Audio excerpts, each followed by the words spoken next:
In the research, we found about 52 different analytics, which we put into 16 categories. You had a look to the different categories.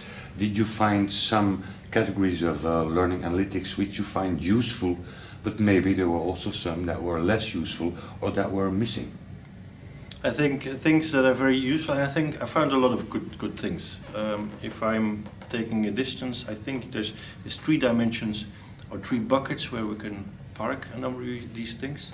First of all, is meta measurements, things about learning, things like how many people do you have for every 1,000 employees, or how much finances are being spent per course, per learning organization, those type of questions, kind of measurements. Next to that, there's of course a lot of measurements that are linked to individual learning. And that's a function typically of which we have been doing a long time, informal learning, how many minutes of learning, how many hours of learning, learning satisfaction, those type of things at the individual level. Very important is also a 3rd dimension, is organizational learning. And that's a function of impact. That's a function of return on investment. That's a function of how willing is an organization at a cultural level, for instance, to adapt and to adopt learnings that are being presented to it.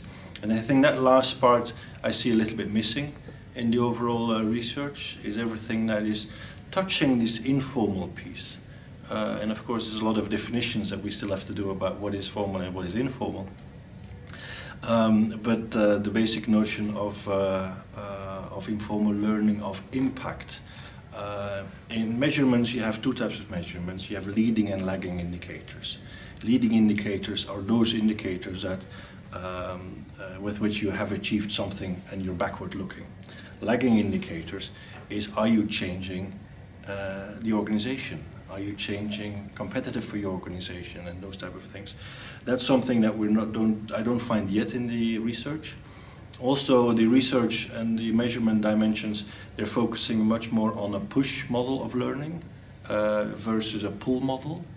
How are you measuring that people on their own accord come and learn, upgrade themselves with others, with themselves, with one-on-one learning, one-to-self learning, one-to-many learning, doesn't matter. I think that's missing.